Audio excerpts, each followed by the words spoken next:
temos a plena convicção de que suas misericórdias se renovaram sobre nós. E é por isso que nós estamos aqui. Tão certo como o sol e o dia se levantam, a sua misericórdia e o seu amor é derramado sobre a nossa vida.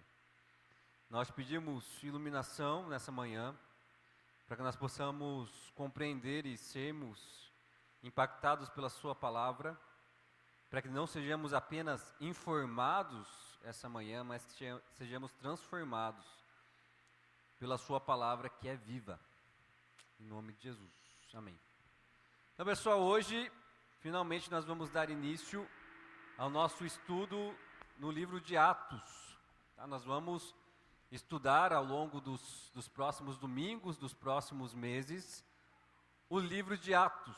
Tá? E eu vou explicar para vocês, rapidamente, como que vai funcionar a nossa dinâmica de aula e de estudo, tá? Então, nós estamos aí nos baseando nesses dois materiais aqui. Tá? O material azul é um material voltado para os professores, é um material mais aprofundado, e o material branco é o material do aluno, tá? Que você pode levar para sua casa, para que você possa se aprofundar no livro de Atos. Pastor, não tem o material branco ainda. Fale com a minha esposa Isadora, que ela tem um formulário onde você pode fazer a sua inscrição e receber esse material para que você possa acompanhar com a gente. Como que esse material branco vai ser utilizado? No próximo domingo nós vamos iniciar o capítulo 1 de Atos. Se você abrir o seu livrinho branco, você vai ver que ele tem um capítulo inteiro destinado ao capítulo 1 de Atos. Você vai responder metade desse material, você vai ver que o material é bem dividido, tá? Você vai responder metade desse material. Para quê? Para que chegue no próximo domingo, você já tenha um panorama daquilo que vai ser estudado no domingo, para que esse momento seja mais participativo. Deu para entender, pessoal? Alguma dúvida em relação ao uso do material? Então, se você vai participar com a gente aqui do estudo do livro de Atos, faça a sua inscrição e receba o seu material. Tá? Então, para o próximo domingo, você que já tem material em mãos, preencha metade do capítulo 1. Tá? Você vai ver que o material é bem dividido nesse sentido. Se eu não me engano, ele vai trabalhar de Atos, capítulo 1, versículos de 1 a 11. Tá? Nós vamos trabalhar dessa forma. Cada domingo a gente vai trabalhar metade de um capítulo. Vai ser basicamente isso. Você vai ver que tem alguns capítulos de Atos que são bem longos. Por isso que a gente vai estudar metade de um capítulo por domingo. Tá? Não precisamos ter pressa. O objetivo é nós nos aprofundarmos no livro de Atos e vocês terem a experiência de poder estudar um livro profundamente junto com a gente, tá? Alguma dúvida, pessoal? Momento de fazer perguntas em relação ao material, tá? Pastor, quero ir mais fundo do que o material branco. Tem esse material azul que você pode adquirir, tá? Você pode fazer a compra, nós podemos indicar para você. É um material bem consistente, tá? Então, se você quer mergulhar ainda mais, a gente indica a aquisição desse material azul, que também vai ser uma bênção para você. Bom, então hoje, pessoal, a gente vai trabalhar o nosso estudo em 3 partes. Primeiro, nós vamos entender por que desse tema, aonde quer que eu vá. Por que nós escolhemos esse tema para o nosso estudo do livro de Atos. Tá? Então eu vou explicar um pouquinho sobre isso. Então hoje é uma aula introdutória. Tá? O que é uma aula introdutória? Nós vamos fazer um panorama do livro de Atos aqui, compreender quem que é o escritor, para quem que ele escreveu, qual o propósito com que ele escreveu, para quê? Tendo esse panorama, a gente vai conseguir entender melhor o que o escritor quis propor através do livro de Atos. Então nós vamos trazer algumas informações do livro de Atos e vamos trabalhar o prefácio do livro, que vocês vão ver que o prefácio do livro de Atos já traz bastante informação para nós do que o escritor ele tem a dizer sobre Atos. Tá? Então, por que o tema, aonde quer que eu vá? Porque se você vai, quando a gente lê o livro de Atos, você vai ver que o Evangelho se espalhou, e o Evangelho se espalhou como?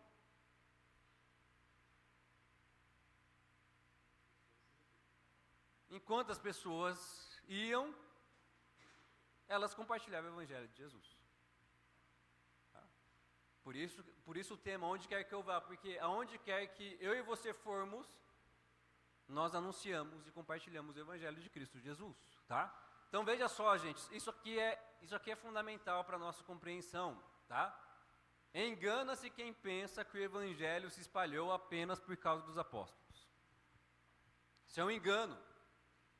Apesar do livro de Atos ter um foco naquilo que o Espírito Santo fez através dos apóstolos, engana-se quem pensa que o Evangelho se espalhou apenas por causa deles.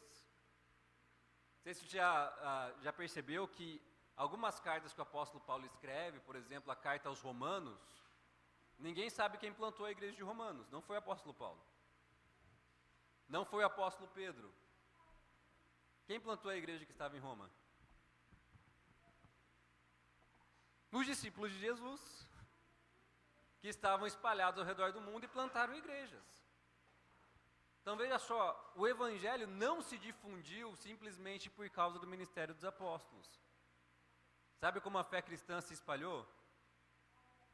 Por causa do testemunho espontâneo e informal de discípulos, que nós nem sabemos o nome, que compartilharam o Evangelho de Jesus em cidade e em qualquer lugar que fossem.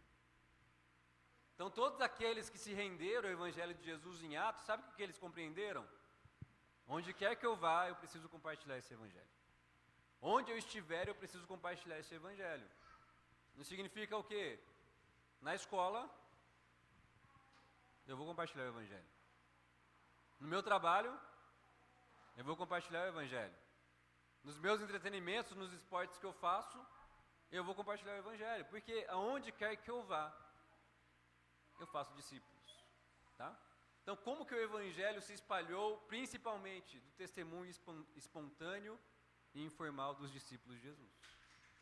Porque vocês acham que os apóstolos, eles tinham o poder de compartilhar o Evangelho nos lugares que as pessoas estavam? Nesse sentido, os apóstolos eles não tinham alcance, eles não são onipresentes, eles não eram onipresentes. No seu trabalho, quem que está lá?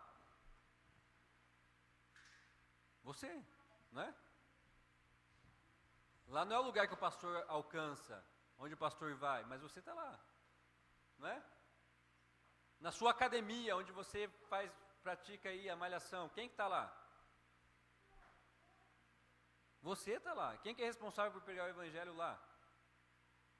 Você. Então os primeiros discípulos de Jesus, eles compreenderam isso, porque os apóstolos não conseguiam ir para todos os lugares do mundo.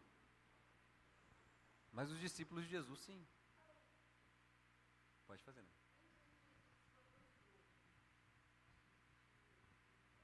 Sim. E desse tempo para trás, ele já pregava o Evangelho? É possível que sim. Não de maneira pública. Tá? Porque o ministério de Jesus ele é inaugurado aos 30 anos de idade. Tá? Mas é possível que numa conversa, num diálogo ele já fizesse isso. Tá? Mas não de maneira pública, porque para um judeu, você não poderia ensinar antes dos 30. A autoridade do ensino é a partir dos 30. É a partir dos 30 que você é ouvido. Mas é possível que Jesus, ali ao longo da sua trajetória, adolescência, ele já falava sobre o Pai, né, sobre o mistério do reino de Deus, tá? Então veja, gente, o livro de Atos vai nos ensinar isso, tá? De quem é a responsabilidade de pregar o Evangelho? Podem participar, gente, estudo bíblico é para vocês participarem. De quem que é a responsabilidade de anunciar o Evangelho? Nossa! Não só dos apóstolos, não só dos líderes religiosos, tá? Não só dos missionários, não só dos pastores. Responsabilidade é nossa. E os discípulos compreenderam isso, tá? Então tem um versículo de Atos, capítulo 8, versículo 5, que diz assim: os que haviam sido dispersos pregavam a palavra por onde quer que fossem. Tá? Os discípulos que foram dispersos pregavam a palavra por onde quer que fossem. Então por isso que a gente escolheu esse tema. Para quê? Para que a gente se lembre que a responsabilidade de pregar o Evangelho é nossa. Por isso que é aonde quer que eu vá. Quem lê esse título já está se responsabilizando, né? Onde quer que eu vá, eu vou anunciar o Evangelho de Cristo Jesus. Essa responsabilidade é nossa. Nós vamos ver isso no livro de Atos. Então vamos lá.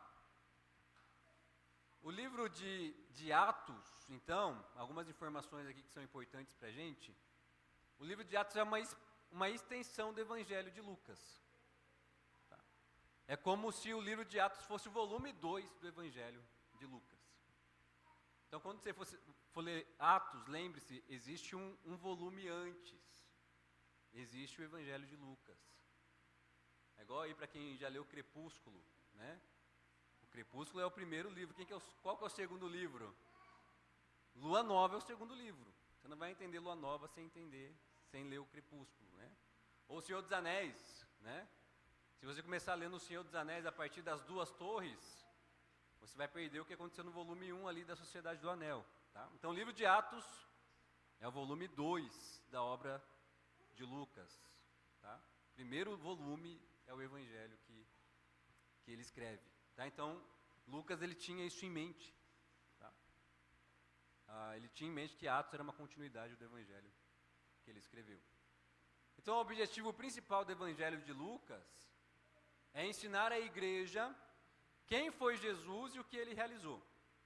Então o que ele pretendia com o seu Evangelho? Ensinar as pessoas quem Jesus era. Tá? Agora Atos já é o registro daquilo que Jesus continuou a fazer e ensinar por meio do Espírito em sua igreja. Essa é a divisão. Lucas fala do ministério terreno de Jesus, enquanto Atos fala do seu ministério celestial. Nós vamos compreender um pouquinho mais sobre isso. Tá? Então Lucas é o relato do ministério de Jesus na terra, exercido de forma pessoal e pública, Jesus encarnado, né? É o ministério do Jesus encarnado. Já Atos é o relato do ministério celestial de Jesus, que é exercido como? Através do Espírito Santo, por intermédio da igreja. Essa é a única distinção de Lucas e Atos. Lucas, no Evangelho de Lucas, ministério terreno de Jesus. Livro de Atos, seu ministério celestial. Então a gente tem que olhar para Atos como, gente, é Jesus ainda agindo sobre a sua igreja, por meio do Espírito, através da sua igreja. Tá? O que é que separa esses dois eventos, e Lucas deixa muito claro isso, é a ascensão de Cristo. Por isso que o livro de Atos ele vai iniciar com a ascensão de Cristo, porque é a finalização do seu ministério terreno e o início do seu ministério celestial. Tá?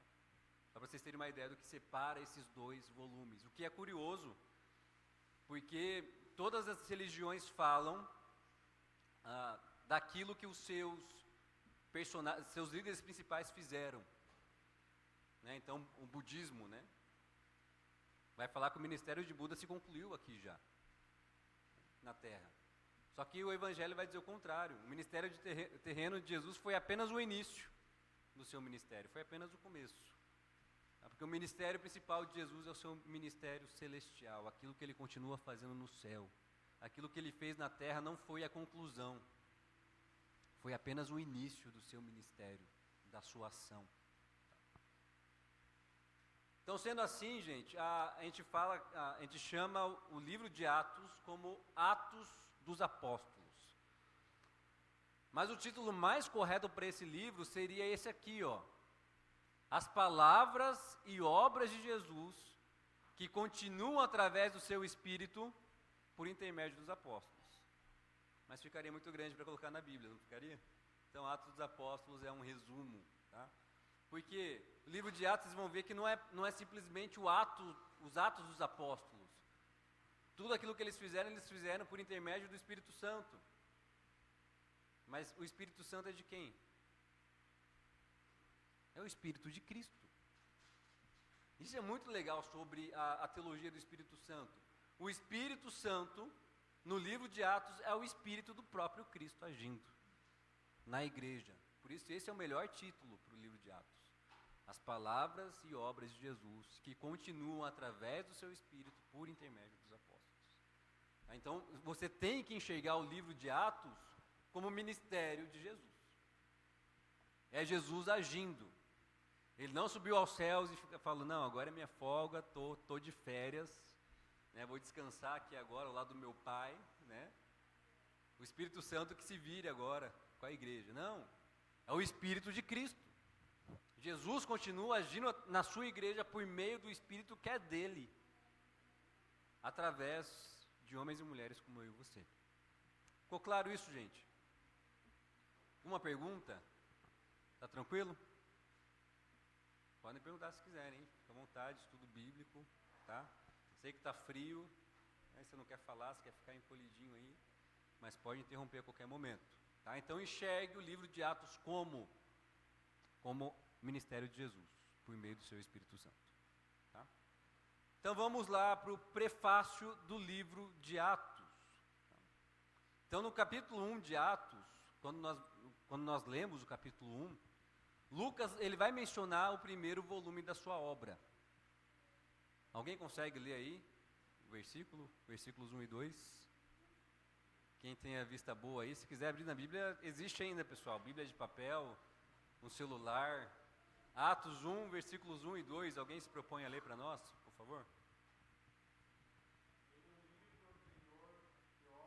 Escreve a respeito de tudo o que Jesus começou a fazer e a ensinar, até o dia em que foi elevado ao céu, depois de ter dado instruções por meio do Espírito Santo aos apóstolos que havia escolhido.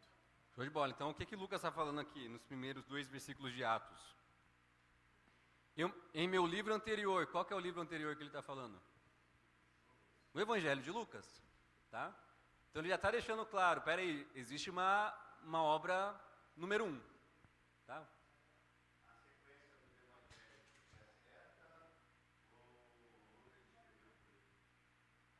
Na verdade, o primeiro evangelho que a gente tem um relato que foi escrito é o Evangelho de Marcos, tá? Tecnicamente, aqui, Lucas seria o segundo evangelho a ser escrito.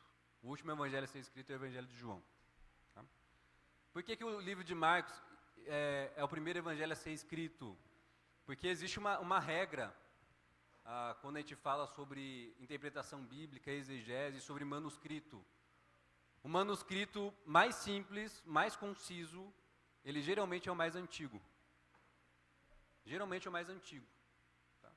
Então você vai ver que o livro de Marcos, ele é muito mais, o Evangelho de Marcos é muito mais sucinto que os outros. Porque isso dá a entender que ele é o original. Ele foi o primeiro a ser escrito. Tá? Ainda mais que a fonte de Marcos era o próprio apóstolo Pedro. Aquilo que na teologia a gente chama de fonte Q. O Evangelho de Marcos, ele foi o precursor de todos os outros evangelhos. Então, quando Lucas escreveu o seu evangelho, o livro de Atos, ele tem como base quem já? O Evangelho de Marcos, tá? Que já havia sido escrito. O Evangelho de Marcos é o primeiro a ser escrito, tá? Então, veja só, Lucas aqui já está indicando, quando ele escreve Atos, que já havia um registro anterior. Tá? Mas como o livro de Atos é o volume 2 do Evangelho de Lucas, então o prefácio do Evangelho também funciona como um prefácio do livro de Atos. E por isso a gente vai se aprofundar aqui no prefácio do Evangelho de Lucas. Porque o prefácio do Evangelho de Lucas também é o prefácio de Atos. Alguém lê lá para mim, Lucas 1, de 1 a 4?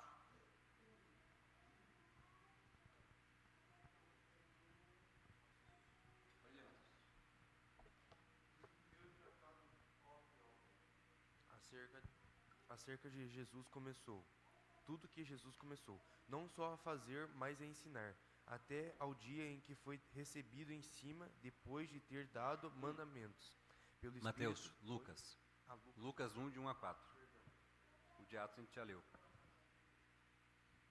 Mateus, Lucas, Marcos, João. Isso, por favor. Tendo, pois, muitos empreendido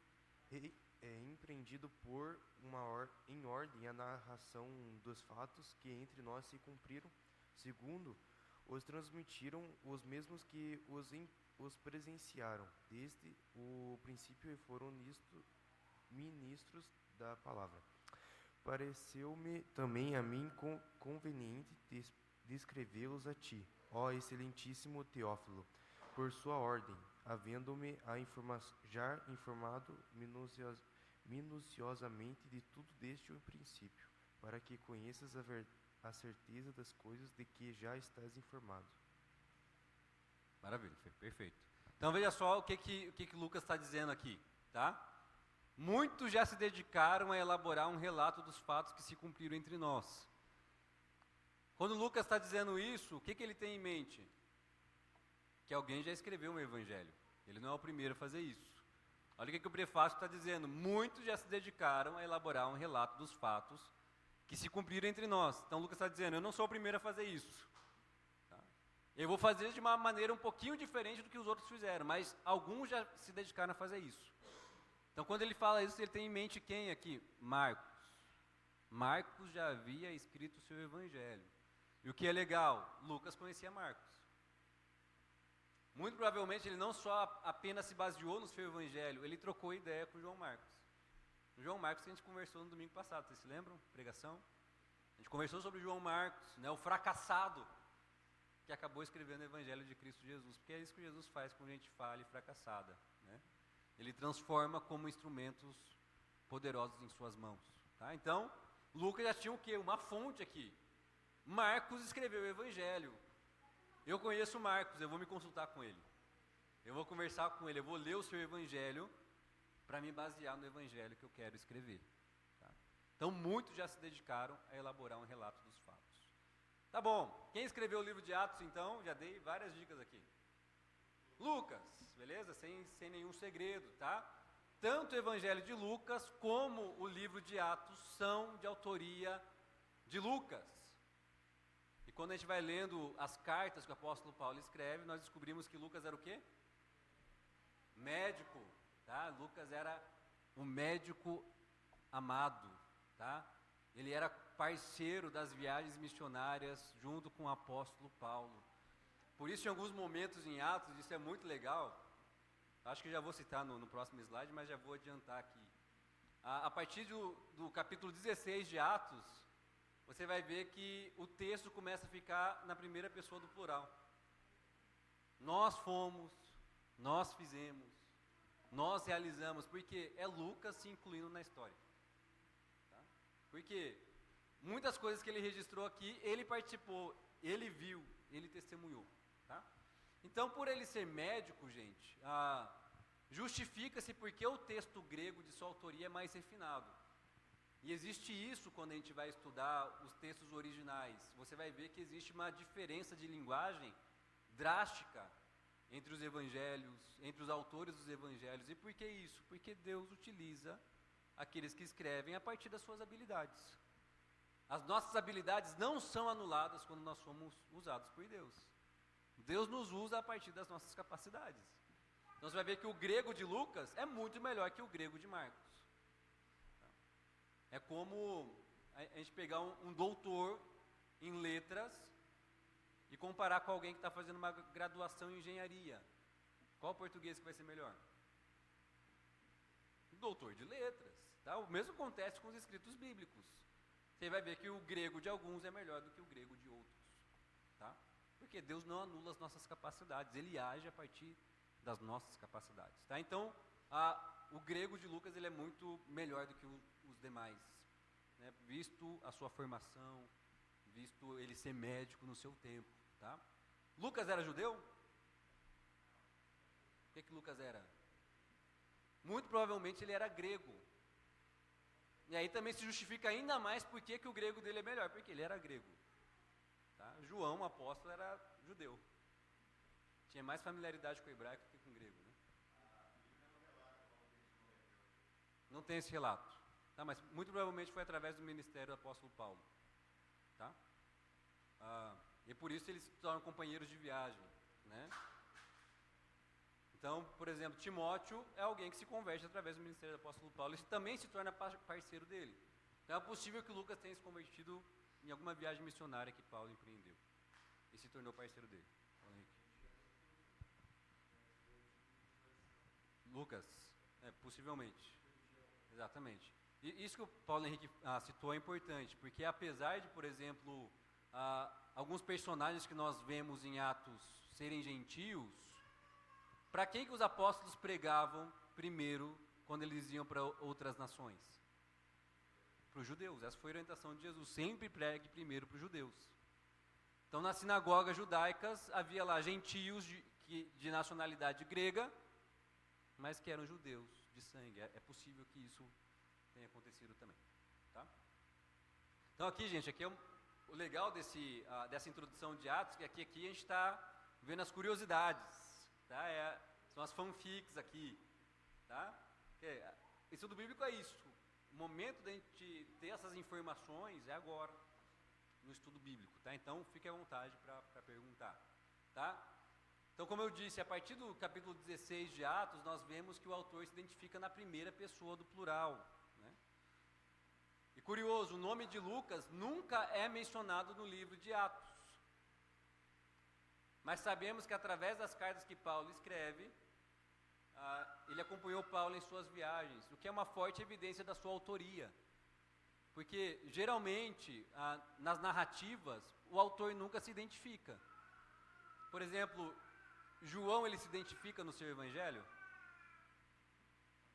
Em nenhum momento ele fala dele mesmo no evangelho de João. Ele só dá uma dica.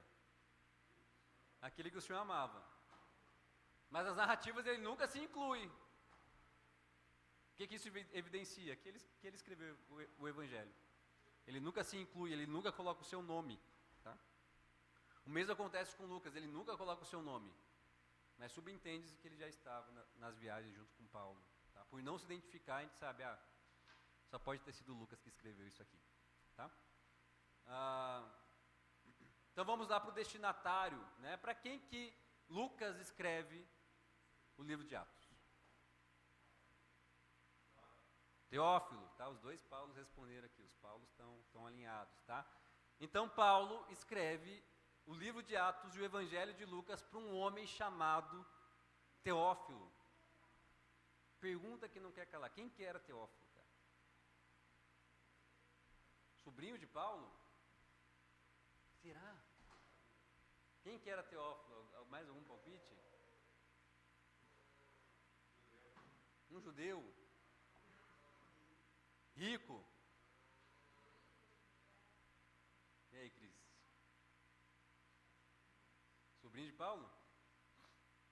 Então, gente, Teófilo provavelmente era alguém do alto escalão do Império Romano, tá? Que se rendeu ao Evangelho de Jesus. E Lucas escreve os seus 2 volumes para refutar as calúnias que eram feitas a respeito dos cristãos. Então os cristãos, eles eram mal falados no Império Romano. Aí Teófilo se converte. Só que ele está indo para o seu trabalho com os oficiais romanos e todo mundo está falando mal do cristianismo. O que é que Teófilo começa a ter? Dúvida. Aí ele pergunta, Lucas, espera aí, estão chamando os cristãos de rebeldes, estão falando que Jesus foi um revolucionário, estão falando que Jesus aí quase inspirou uma guerra contra o Império Romano, estão falando que os discípulos de Jesus são um bando de rebelde, que não respeitam o Império. Lucas, eu preciso de esclarecimentos. É por isso que Lucas ele vai se empenhar no seu evangelho em passagens como dai a César o que é de César, dai a Deus o que é de Deus, meu reino não é deste mundo, né? Por que ele está fazendo isso? Para mostrar que as denúncias que estavam fazendo a respeito dos cristãos não eram verídicas. Jesus nunca inspirou um movimento revolucionário, muito menos seus discípulos. Muito pelo contrário, né? Há o incentivo de o quê? Orar pelas autoridades, orar pelo império, pagar os impostos, respeitar as autoridades instituídas. Por isso que no livro de Atos, a gente vai ver Lucas se dedicando tão minuciosamente ao tribunal, à defesa do apóstolo Paulo. Por que Lucas vai gastar tanto tempo falando sobre os processos judiciais que Paulo enfrentou? Para mostrar, ele é inocente. Não tem motivo para você estar acusando ele. Ele não fez nada contra o império. Por que Lucas está fazendo isso? Por causa de Teófilo. Para mostrar, Teófilo, aquilo que estão dizendo sobre os cristãos não é verdade. Nós somos inocentes. Vocês podem nos acusar de qualquer outra coisa, menos disso. Tá? Então, Teófilo significa o seguinte, gente. O que significa o nome Teófilo? Amigo de Deus, ou amado por Deus. Então, de maneira poética, aqueles que leem os escritos de Lucas são convidados a serem amigos de Deus e lembrar que são amados por Ele. Então, para nós que estamos estudando o livro de Atos, lembre-se disso. Deus está chamando você para ser amigo dele. Ele está te lembrando que você é amado por Ele. Então, toda vez que a gente estudar o livro de Atos, lembre-se disso. Você é amado por Deus. E Deus te chama para você ser amigo dele. Mas, pastor, como eu posso ter tanta certeza que Deus quer que eu seja um amigo dele? Porque Ele está se revelando para você. Não é isso que Jesus fala? Não vos chamo mais de servos, mas de amigos. Por quê? Porque eu estou revelando para vocês quem o Pai é. Então, se você recebeu a revelação de quem o Pai é, então você está sendo chamado para ser amigo de Deus. Então, lembre-se disso. No livro de Atos, Deus está chamando você para ser amigo dele. Para te lembrar que você é amado por Ele. Então, gente, eu acho isso fantástico em Lucas, porque Lucas ele não escreve para uma igreja, ele não escreve para uma comunidade. Lucas ele tem todo esse esforço que nós vamos ver daqui a pouco para alcançar uma única pessoa. Para alcançar um homem chamado Teófilo. Ele vai, ele compõe, ele escreve, ele se dedica. Não para alcançar uma multidão. Para alcançar um único homem chamado Teófilo. Isso é maravilhoso, gente. Quando Lucas está escrevendo, ele está pensando em quem? Em Teófilo. Estou escrevendo isso aqui para você, Teófilo. É para você isso aqui. Isso é fantástico. E nós precisamos nos lembrar disso, gente. Cada ser humano que nós encontramos pela rua é digno da nossa dedicação para que ele seja alcançado pelo Evangelho de Cristo Jesus. Geralmente nós queremos alcançar multidões, né? A gente quer o ministério de Pedro, alcançar 3.000, 10.000, né? Mas quem quer o ministério de Lucas?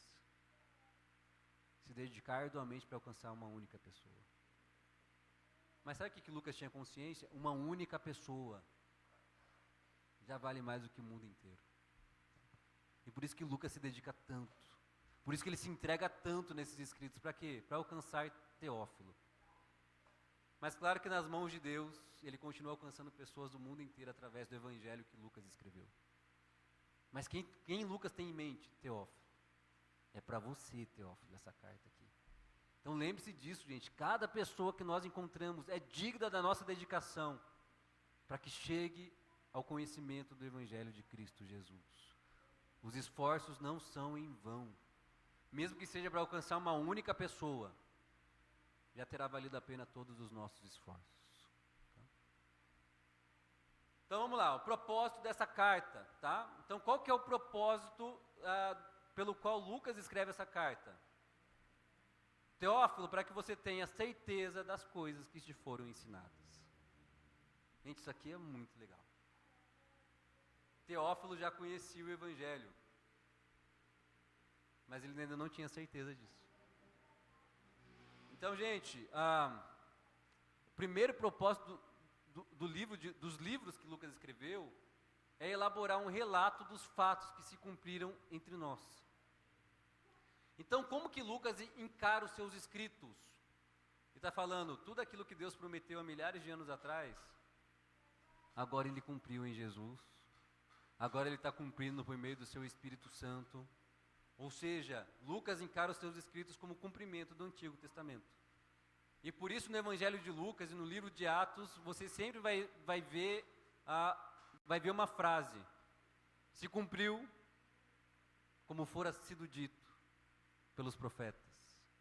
Essa frase vai se repetir muito. Tá? Por quê? Porque Lucas tinha consciência de que os seus relatos e aquilo que aconteceram entre eles era cumprimento daquilo que Deus havia prometido há muito tempo atrás. Cumprimento do que Deus havia prometido para Abraão, para Isaac, para Jacó, para os profetas. Se cumpriu em Cristo Jesus.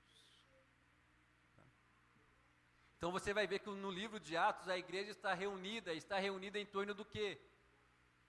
Da palavra de Deus.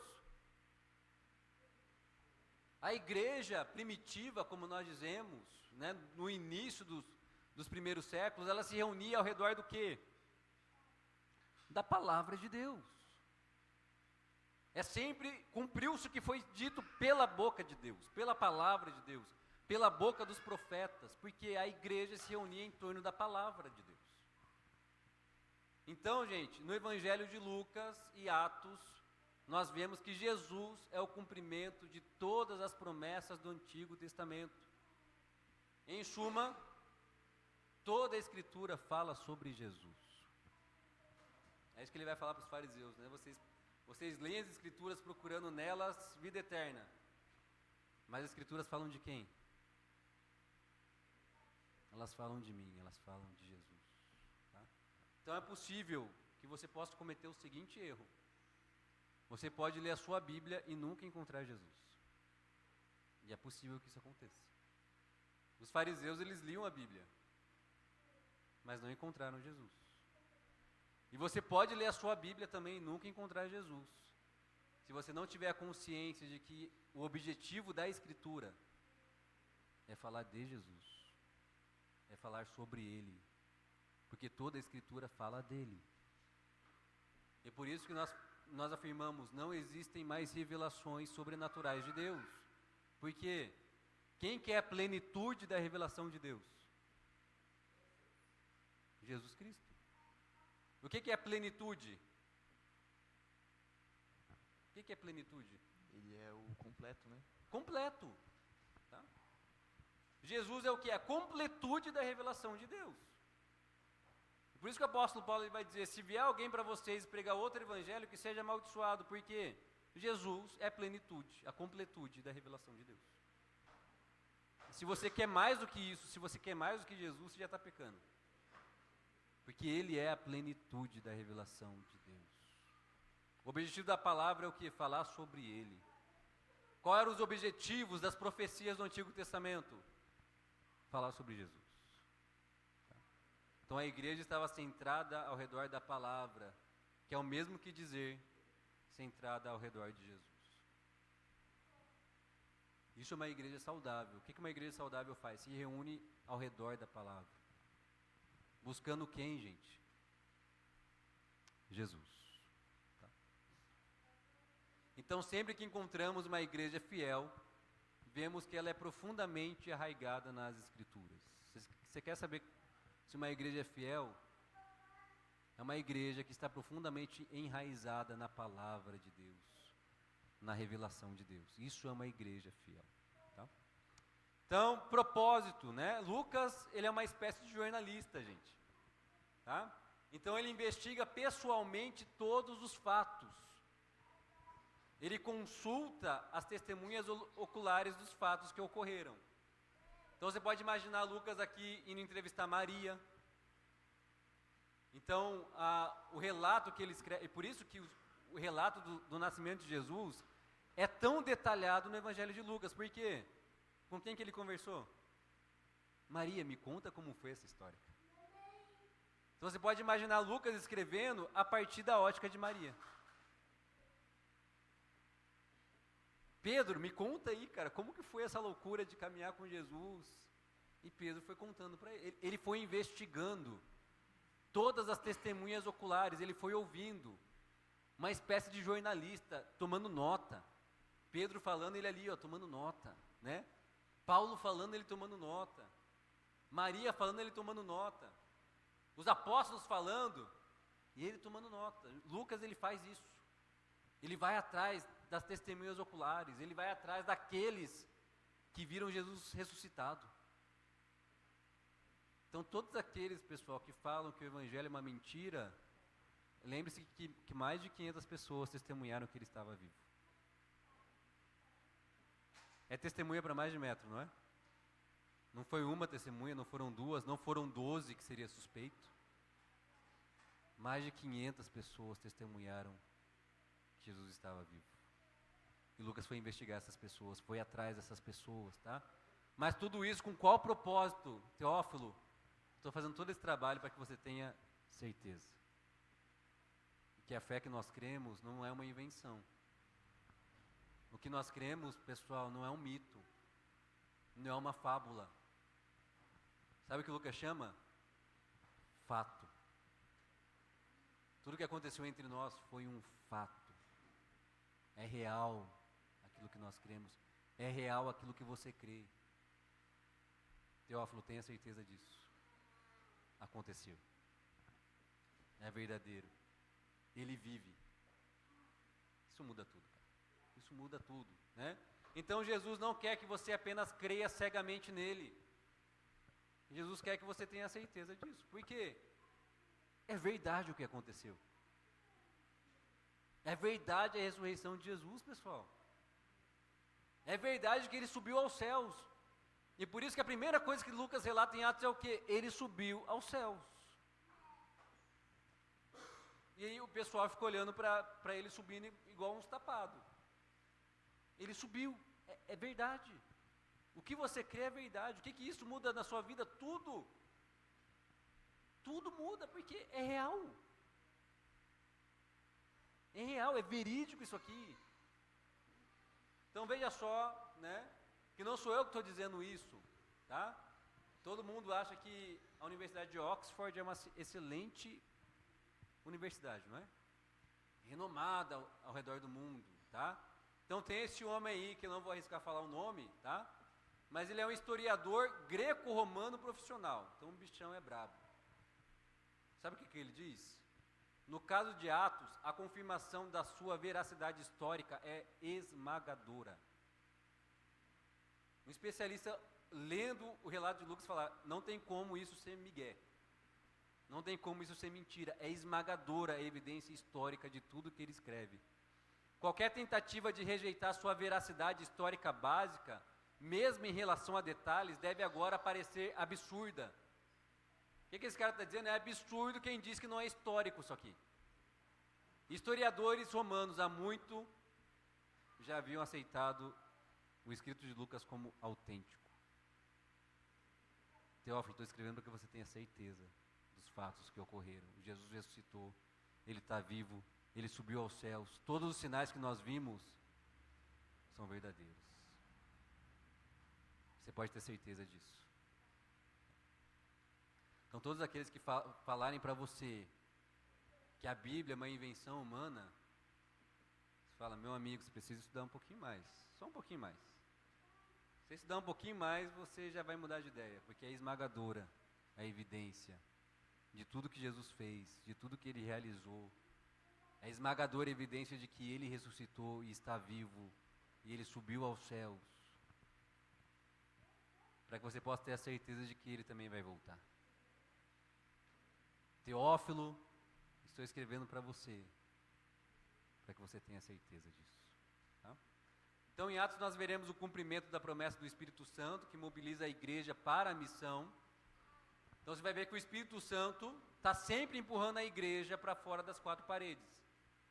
O pessoal está ali em comunhão, todo mundo dividindo os seus bens, né? Pessoal feliz, comendo pão, comendo na casa um do outro, piriri, parará. Aí o Espírito, peraí, cara, os caras não entenderam ainda. É bom a comunhão, é ótimo, maravilhoso. É bom comer pizza, beber refri, excelente, né? Mas pessoal, vocês têm uma missão a cumprir, bora. O que o Espírito manda? Perseguição, bora meus amigos, vamos se mexer. Tá? Então qual que é o objetivo de nós lermos Atos? De nós lembrarmos que é bom nós estarmos aqui, precisamos estar aqui. Mas o Espírito Santo tem uma missão para mim e para você lá fora. Você tem que sair daqui falando, eu tenho que ser testemunha daquilo que Jesus fez. Tá? Então, só para nós concluirmos, a fé cristã não é baseada em misticismo como muitos tentam vender por aí. A fé cristã é comprovadamente histórica. A morte e ressurreição de Cristo, bem como o agir miraculoso do Espírito Santo, são reais. Lembre-se disso. Você não acredita e não crê e não confia na história da carochinha. Você está confiando na verdade. E a verdade é Cristo Jesus. Por que Jesus quer que você tenha certeza disso? Porque ele é a verdade. E quando nós encontramos a verdade, nós encontramos o que? A certeza. Tenha certeza de tudo o que aconteceu nas Escrituras é real. Tá? Aqueles no nosso contexto que insistem em receber revelações sobrenaturais ignoram o fato de que Deus utiliza as capacidades e os esforços de homens como Lucas para que tenhamos certeza do que nós cremos. Lucas, ele recebeu alguma revelação? O anjo desceu e falou: não, eu vou ditar para você o que você tem que escrever. Foi isso que aconteceu? Como que Lucas escreveu o evangelho, como nós já vimos? Investigou, ouviu, foi atrás, se esforçou, escreveu, organizou. Não teve nenhuma revelação aqui. Deus usou o esforço humano. E aqueles que ficam falando para ele, não, revelações sobrenaturais, ignoram isso aqui. Deus utiliza as nossas capacidades para fazer o que Ele quer fazer no mundo. O que nos dá convicção de fé não são experiências sobrenaturais. O que nos dá convicção de fé? A palavra de Deus, que é viva, real e verdadeira. Como que Lucas queria que Teófilo tivesse certeza? Palavra. Não experiências sobrenaturais. Sabe como você vai ter certeza do que aconteceu, Teófilo? Palavra de Deus. E continua sendo assim até hoje. E por último, gente, o propósito de Deus para a sua vida não termina aqui no culto. O Espírito Santo nos impulsiona para fora, como veremos ao longo do livro de Atos, para sermos testemunhas aonde quer que nós formos. O propósito do Espírito Santo é que você seja testemunha. E o que traz vida para uma igreja é viver centralizado na palavra de Deus. A palavra é o centro porque nos revela Cristo. E Ele é a plenitude da revelação de Deus para nós. Por fim, esse é, portanto, o Cristo que nós cremos, como diz John Stott. Ele é o Jesus histórico que viveu. E o Jesus contemporâneo que vive. O Jesus da história começou o seu ministério na terra. O Cristo na glória tem agido através do seu Espírito Santo desde então, de acordo com a sua promessa de permanecer com o seu povo sempre, até a consumação do século. Jesus continua vivo, meus amigos. Ele está agindo hoje aqui por meio da sua palavra. Amém? Nós vamos dar um intervalo de 10 minutinhos e depois nós retornamos para o nosso culto.